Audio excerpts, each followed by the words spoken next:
작심 3일이란 말이 있습니다. 처음에 결심했던 거를 끝까지 지키지 못하는 그런 경우를 우리가 흔히 말하는데, 사람이든 어떤 모임이나 조직이든 처음에 세운 뜻을 끝까지 지키고 유지하는 게 굉장히 어렵습니다. 그래서 우리는 처음부터 끝까지 변함없는 사람, 초지일관된 사람을 굉장히 존경하고 우러러보게 됩니다. 우리나라 축구 선수 중에 손흥민 선수는 아마 그런 초지일관한 그의 행동 때문에 많은 사람들한테 사랑과 칭찬을 받지 않나 그런 생각이 듭니다. 물론 축구 선수로서 굉장히 훌륭하지만 그가 팬을 배려하고 존중하는 그런 모습들이 그가 처음 축구를 시작할 때부터 소위 슈퍼스타라고 일컬어지는 지금까지 그 마음이 변치 않는 그런 초지일관된 마음 때문에 아마 많은 사람들한테 사랑을 받는 것 같습니다. 교회도 실은 이런 세상의 조직이나 모임과 같은 그러한 흐름을 따르는 것 같아서 좀 안타깝습니다. 처음에 이 땅에 교회가 세워질 때는 예수님의 가르침에 순종하면서 예수께서 우리한테 말씀하신 무소유와 청빈을 실천하면서 이 땅에 복음을 전하고 불의에 저항하는, 그리고 차별받고 소외받는 사람들과 함께하는 그런 교회의 사명을 다 했지만 서기 313년 콘스탄티누스가 기독교를 공인하고 380년 테오도시우스 1세 황제가 기독교를 국가 종교, 즉 국교로 인정하면서 선포하면서 교회는 그들의 본질에서 점점점 벗어났습니다. 즉 세상의 조직이나 별반 다를 바 없는 그저 권력을 탐하고 부를 탐하는 그런 조직으로 변질되어 가면서 기독교의 본질을 까먹었습니다. 기독교의 본질이 뭡니까? 기독교는 처음부터 세상의 불의에 저항하고 세상을 변화시키는 그런 개혁적인 성격을 띠고 있었습니다. 그게 바로 기독교의 본질 중에 하나입니다. 그런데 시간이 흐르면서 이러한 것들이 점점 사라지게 됩니다.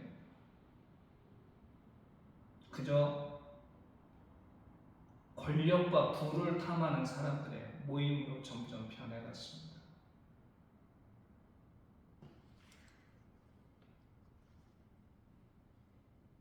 이럴 때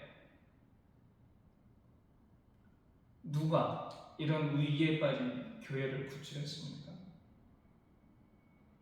성령이 머무는 자들, 바로 그들이 교회를 그런 위기에서 구해냈습니다. 초대교회 때 영지주의 이단 때문에 영지주의 이단 때문에 위험에 처해 있을 때 바울이 있었고, 또 마니교회에 의해서 위협받을 때 어거스틴이 나타났고, 교회의 부패가 그에 달했을 때 루트와 칼빈이 나타났습니다. 이들은 어떤 사람들이었다? 성령이 함께한 사람들, 성령이 머무는 자들이었습니다. 교회는 그렇기 때문에 성령의 활동이 멈추면 교회의 본질에서 벗어날 수밖에 없습니다. 교회의 처음 시작이 성령의 역사였었고, 지금도 그리고 앞으로 하나님 나라가 완성이 되는 그 순간까지 교회를 지키고 유지하고 발전시키는 것은 성령의 활동입니다. 그 역사가 멈출 때 교회는 부패해질 수밖에 없습니다.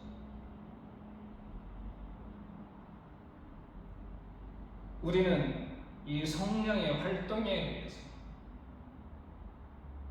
우리 삶이 어떻게 변하는지 오늘 한번 생각을 나누고자 합니다. 첫째, 성령이 우리에게 임하시면 우리의 삶은 굉장히 단순하고 명확해집니다. 알다시피 세상은 굉장히 다양하고 복잡합니다. 인종이 다양하고 사상이 다양하고 또 다양한 종교, 다양한 국가, 이것들이 얽히고 설켜서 정치, 경제, 외교, 문화를 복잡하게 만듭니다. 이러한 복잡하고 다양한 세상 속에서 우리의 삶이 단순 명확해지지 않으면 세상의 가치관과 기독교의 가치관이 충돌할 수밖에 없고 길을 잃을 수도 있습니다. 무엇이 단순하고 명확해야 되느냐? 바로 우리의 정체성과 방향성. 이 정체성과 방향성이 단순 명확하지 않으면 우리가 세상 속에서 무언가를 선택할 때 결정 장애를 일으키고 우리 기독교인의 삶의 본질에서 벗어나게 되는 겁니다. 마치 돌밭이나 가시덤불에 뿌려진 씨앗들처럼 잠시 잠깐의 고난과 어려움이 우리한테 닥쳤을 때 세상에 대한 염려와 불안, 근심으로 우리가 결실을 맺지 못하는 바로 돌밭이나 가시덤불에 뿌려진 씨앗과 같이 우리 삶이 그렇게 되는 겁니다. 우리는 그러한 신뢰를 어디서 볼 수 있냐면 출애굽했던 백성들, 정확히 말하면 하나님의 10가지 기적을 경험하고 출애굽했던 사람들,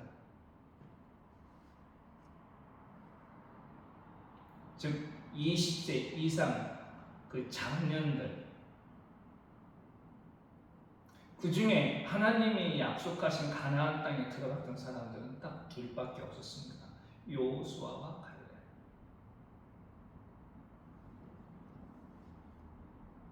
그 나머지 사람들은 돌밭에 그리고 가시덤불에 뿌려진 씨앗과 같은 사람들이었습니다. 그들은 하나님의 임재하심도 직접 목격했고 10가지 하나님의 능력을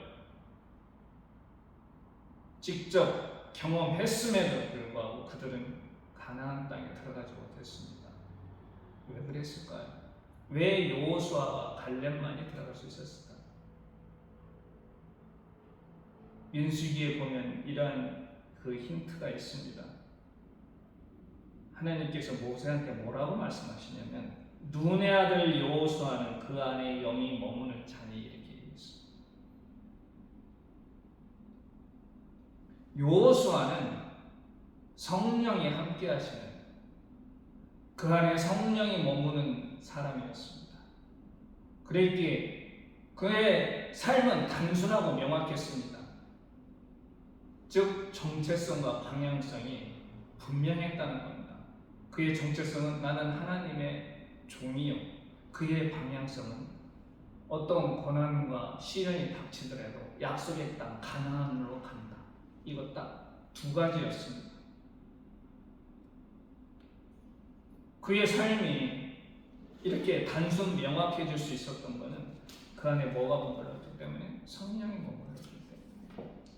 이 시대에 우리가 정말 여러 가지 우리 눈과 귀를 어지럽히고 우리를 힘들게 만드는 여러 가지 조건과 상황 속에서 우리가 자칫 길을 잃을 수도 있고 기독교인의 삶의 본질에서 벗어날 수가 있습니다. 그걸 막기 위해서는, 그걸 방지하기 위해서는 여호수아와 같이 우리도 항상 성령께서 우리와 함께 하시고 우리 안에 머물리기를 간절히 기도할 수밖에 없습니다. 지금 이 시대는 그 어느 때보다도 성령의 역사가 필요한 그런 시기가 아닐까, 그런 생각이 듭니다. 두 번째, 성령이 우리 안에 머무시면 우리의 삶이 조화와 균형이 있는 삶이 됩니다. 우리가 보통 건강을 유지하려면 어떻게 해야 됩니까? 마음과 몸이 조화가 돼야 되고 일과 휴식이 균형이 맞아야 됩니다. 어느 한쪽에 치우치면 이게 깨져서 조화와 균형이 깨져서 우리의 건강이 사라질 수도 있습니다. 기독교인도 마찬가지입니다. 첫째, 우리도 이 세상 속에서 살기 때문에 세상과 조화로운 삶을 살아야 됩니다. 이걸 타협하다는 그런 얘기가 아닙니다. 요즘 히키코모리라는 말이 유행하던데 히키코모리가 어떤 겁니까? 일본에서는 이 히키코모리를 뭐라고 정의 내리자면 6개월 동안 사회 활동이 없는 사람, 즉 인간적 교류가 없는 사람을 히키코모리라고 합니다. 우리나라 말로 하면 방콕족이 되겠죠. 그저 자기 방에 틀어박혀가지고 어느 누구와도 교류가 없습니다. 기독교인 중에 그러는 사람들이 있어요. 세상 사람들하고 어울리고 함께하면 마치 그게 죄이고 불결한 것처럼 생각해서 전혀 교류가 없고 오로지 교회에만 집중하는, 그 안에만 머무는 그런 사람들이 있습니다. 근데 오늘 1장 8절에 분명히 말씀하신 것처럼 우리가 성령이 우리한테 임하면 우리가 권능을 받고 예루살렘에서 시작해서 땅끝까지 예수 그리스도의 증인이 되어야 되는 겁니다. 즉 그저 예수를 믿는 사람끼리 어울려서 도울렁 하는 게 아니라 우리는 예수님께서 말씀하신 것처럼 세상 속에서 우리가 하나님의 증인이고 예수 그리스도의 증인임을 증언을 해야 되는 겁니다.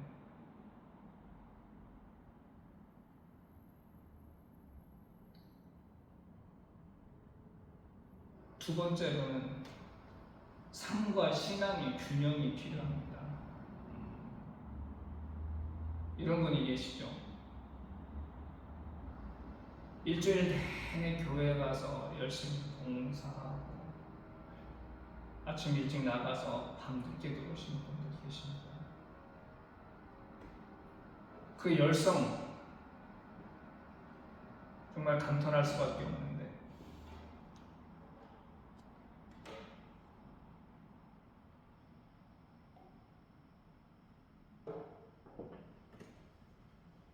우리는 그런 분들이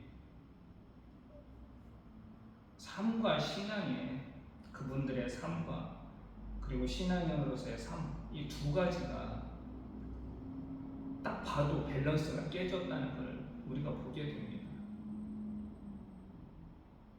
왜 우리한테 안식일을 주셨을까? 삶과 신앙의 균형을 생각할 때 우리는 안식일을 한 번쯤 묵상할 필요가 있습니다. 왜 우리한테 안식일을 허용하셨을까? 왜 우리한테 꼭 일주일에 하루를 쉬라고 하셨을까? 한번 잘 생각을 해봐야 됩니다. 마찬가지로 우리의 신앙생활과 세상 속에서 사는 우리의 삶도 이 안식일을 통해서 어떻게 균형 있는 삶을 살아갈 수 있을까 한번 고민을 좀 해봐야 됩니다. 일주일 내내 교회에 나가서 밥하고 청소하고 이런저런 봉사하고 물론 중요합니다. 그런 분들이 사라지면 또 교회가 유지되기가 힘들죠. 근데 한편으로는 과연 그러한 삶이 그 가족들 눈에 비치기에는 정작 어떻게 비칠까? 세상 사람들 눈에 비치기에는 어떤 모습일까? 한 번쯤 우리도 고민을 해봐야 됩니다. 일주일은 열심히 너희가 세상 속에서 너희가 할 일을 다 해라. 그런데 하루는 쉬어라. 이 말의 의미가 뭘까요? 우리의 신앙도 바로 그런 겁니다. 안식일의 참 의미가 뭔지를 잘 깨달으면 우리가 삶과 신앙 속에서 어떻게 균형을 맞출 수 있을까를 좀 깨달을 수 있지 않을까, 그런 생각이 드네요. 갈라디아서 5장에 보면 우리가 기독교인으로서 세상 속에 살면서 어떻게 조화롭고 균형 있는 삶을 살 수 있는 그 비결이 뭐냐면 이런 겁니다.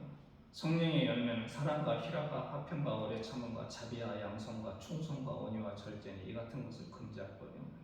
여기서 우리가 잘 아는 사랑, 희락, 화평, 인내, 자비, 양성, 충성, 온유, 절제, 만약 이것들이 우리한테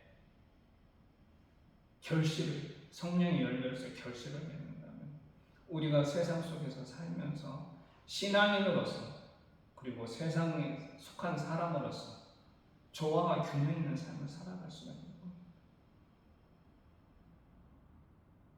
이런 것들은 단지 우리가 우리 몸의 어떤 수련을 통해서 이루어질 수 있는 게 아니에요. 갈라디아서는 바울이 쓴 거 아닙니까? 바울 자신도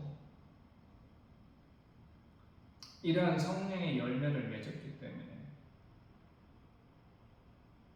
사도로서 그리고 세상에 사는 한 사람으로서 조화롭고 균형 있는 삶을 유지해 갈 수가 있습니다. 세 번째는 성령이 임하시면 우리의 신앙이 끝까지 지속될 수가 있는 겁니다.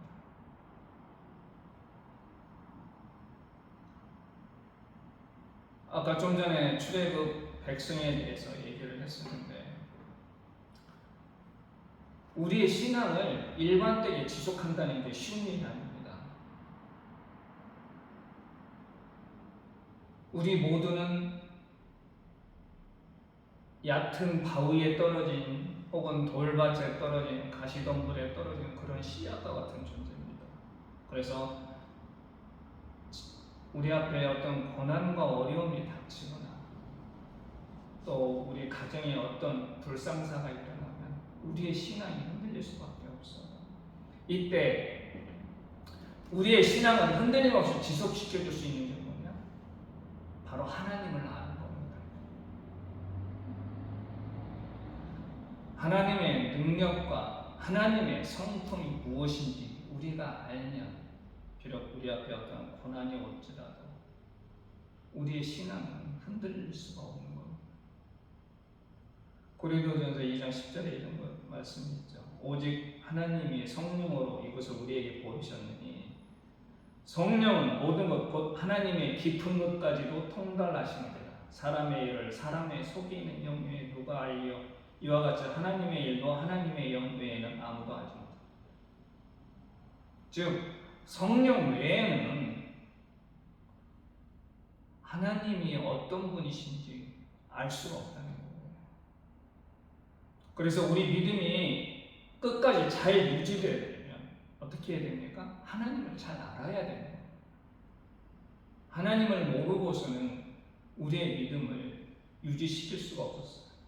출애굽 백성이 왜 20세 이상의 장년들이 왜 40년 동안 광야에서 헤매다가 다 죽었겠습니까? 그들은 하나님을 알지 못했습니다. 하나님을 몰랐기 때문에 그들은 하나님에 대한 신앙을 유지할 수가 없었어요. 그러니까 그렇기 때문에 수많은 기적을 체험했음에도 불구하고 좀만 목이 마르거나 좀만 배고프면 그저 원망과 불평만 쌓였고 자기들이 노예로 살았던 이집트로 다시 돌아가려고 하는 그런 어리석은 행동을 저질렀던 겁니다. 그러기에 우리의 믿음을 굳건히 지키려면 가장 첫 번째 조건이 뭐다? 하나님을 아는 겁니다. 근데 그 하나님을 알려면 누구의 도움으로? 성령님의 도움으로. 왜? 오직 성령님뿐만이 하나님을 알기 때문에, 그분의 뜻이 무엇인지, 그분의 능력이 어떻고, 그분의 성품이 어떤지 하나님이 아시기 때문에 성령님이 우리한테 임하셔야 바로 우리의 믿음이 유지가 될 수 있는 겁니다. 그리고 마지막으로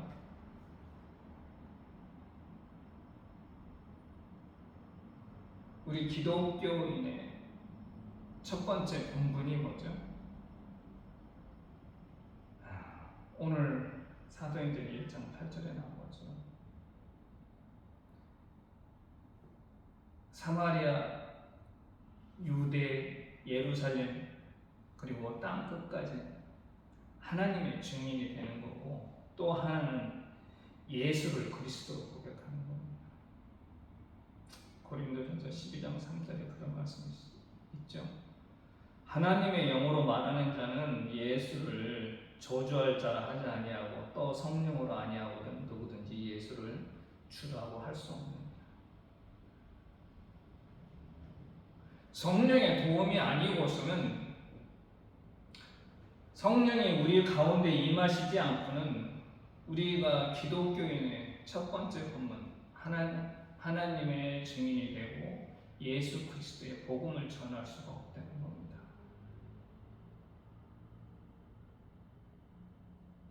고린도전서 12장에 보면 여러 가지 성령의 은사가 나오죠. 근데 그 중에서도 가장 중요한 건 뭐냐? 우리가 예수 그리스도 우리의 주라고 고백하는 것, 그리고 우리가 하나님의 증인이 되는 것, 이게 바로 우리에게 주어진 가장 중요한 본분입니다.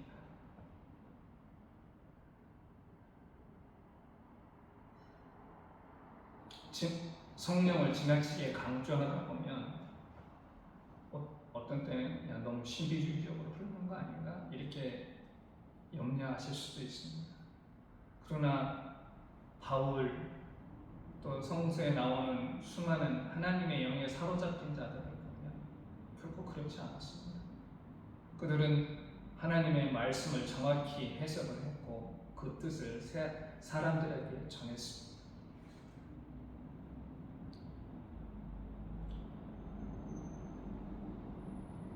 좀 전에 말씀드린 것처럼 성령의 은사는 여러 가지가 있습니다. 고린도전서 12장에 보면 여러 가지가 있죠.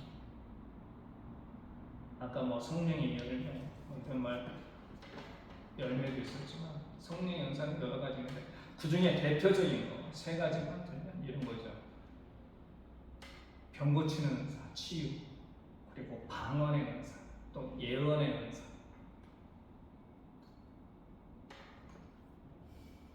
솔직히 저도 이런 은사가 저한테 충만했으면 좋겠습니다. 근데 안타깝게도 이런 치유의 은사가 있었고 또 방언과 예언의 은사가 있었던 사람들 주위에 많이 저는 봤습니다. 그리고 또 대부분 그러한 사람들이 열정적으로 교회 활동도 합니다. 하지만 불행하게도 그들 중에도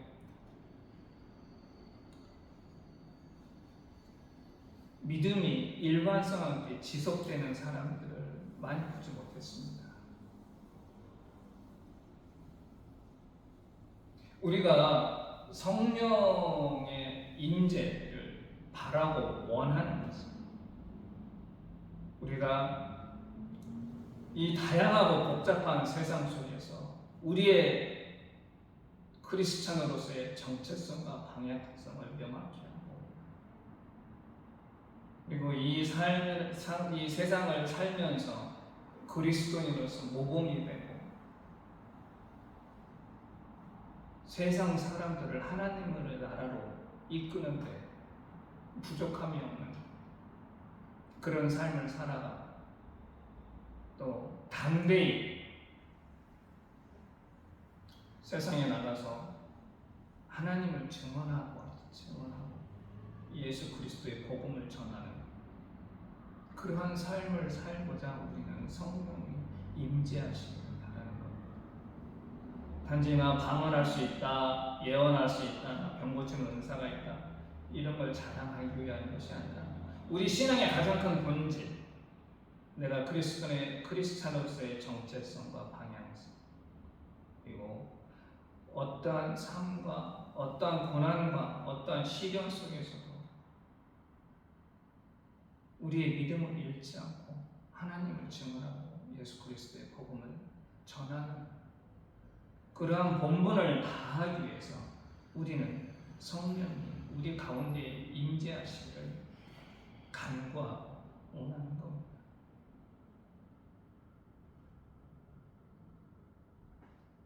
아무쪼록 사울도 성령에 취한 적이 있었고 모세와 함께했던 70 장로들도 성령의 임재함을 경험을 했습니다. 하지만 그것보다 더 중요한 것은 우리가 하나님의 증인으로서의 삶을 살아가는 게 더 중요한 겁니다. 이 다양하고 복잡한 세상 속에서 우리가 길을 잃지 않고 하나님의 자녀로서 또 예수 그리스도의 제자로서 부끄러움 없는 삶을 살아가기 위해서 우리는 늘 성령께서 우리와 함께 하시고 우리의 가운데 임하시기를 기도하는 저와 여러분이 되기를 소원합니다. 기도하겠습니다. 하나님, 일찍이 저희들을 당신의 자녀로 택하여 주시고 주님의 제자로서 삼아주심을 감사드립니다. 그러나 이 어지럽고 복잡한 세상 속에서 당신의 자녀로서의 삶을 살아가는 게 결코 쉽지가 않습니다. 때로는 세상의 가치관에 휩쓸려서 하나님의 말씀에 순종하지 않을 때도 있습니다. 우리 앞에 닥치는 고난과 시련으로 인해서 우리의 믿음이 흔들릴 때도 있습니다. 주님, 저희를 불쌍히 여기시고 긍휼히 여기시사 저희 가운데 성령을 보내셔서 저희 삶이 주님 눈에 보시기에 부끄러움이 없고 칭찬받는 삶이 될 수 있도록 인도하여 주시옵소서. 예수님의 이름으로 기도드립니다.